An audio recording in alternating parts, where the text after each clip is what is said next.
set, also goes your emotion set. Whatever you're exposed to determines the way you think. The way you think determines the way you feel. What you feel determines the decisions you make. Your decisions determine your actions. Your actions determines your habits. Your habits determine your character. Your character determines your destination.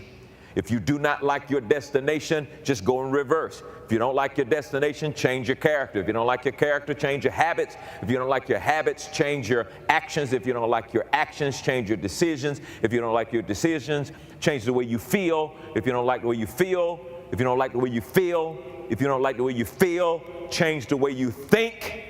And if you don't like what you're thinking, change what you're exposing yourself to, what you're hanging around, what you're hearing, what you're watching, what you're doing. What you're doing. You hear me? What you're doing. Whatever you're doing the most. See, what happens is we create habits first, and then those habits we created turn around and create us. Well, ain't nothing wrong with what I'm doing. Oh, yeah, no. You're going to create a habit, and then that habit's going to turn around and create you, which now becomes your character, and then it's going to lead you to your destination. This is life. This is life. It's just the world's gotten so out there, it's almost like very few people understand how life works anymore. We think that, que sera, sera, whatever will be. And then we come up with sayings like, what's that saying? It is what it is. No, you don't understand life. See, if you understood life, then you'll understand that where you are right now is a result of a decision, because a decision is the open door into reality. It doesn't become a reality until you make a decision. And once you make a decision, then you're going to act. And then once you act, then you're going to create a habit, because what you do the most is what's going to create a habit. Then that habit is going to create a character. And that character is what people have come to know about you and what you've come to know about yourself. And then you end up in a destination because of what you do when you're not seen. Real character is not what you do in public. It's what you do when nobody can see you. And you're subject to doing stuff that nobody's not seeing. So coming to church and pretending and coming to church and perfecting phoniness and putting a mask on, that doesn't help. I'm not going to get up here, put a collar on, stand up on the pulpit and act like I am a person because I'm a preacher and I ain't never had no issue. How am I going to take you somewhere if I ain't been there myself?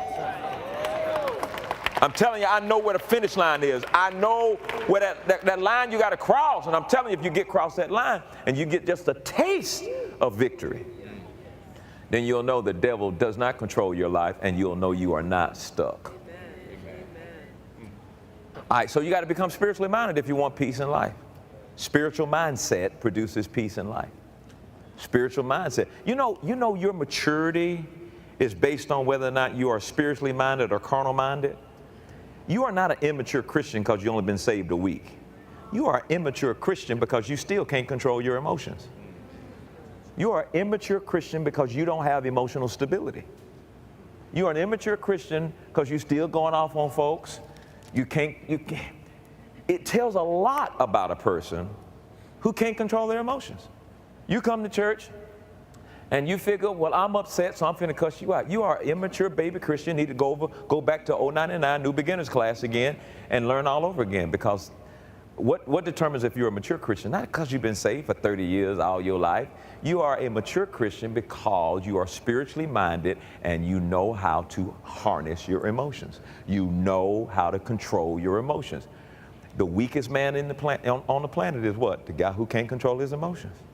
You're so weak, you get upset, and then you want to get back with somebody because you fear being disrespected, and then you put your hands on them, and then they smart now, so they're going to sue you for battery, simple battery, but it's enough to send you in jail because you're on probation at this time, and now you in jail, now you done lost your job. All this stuff happened because you could not control your emotions.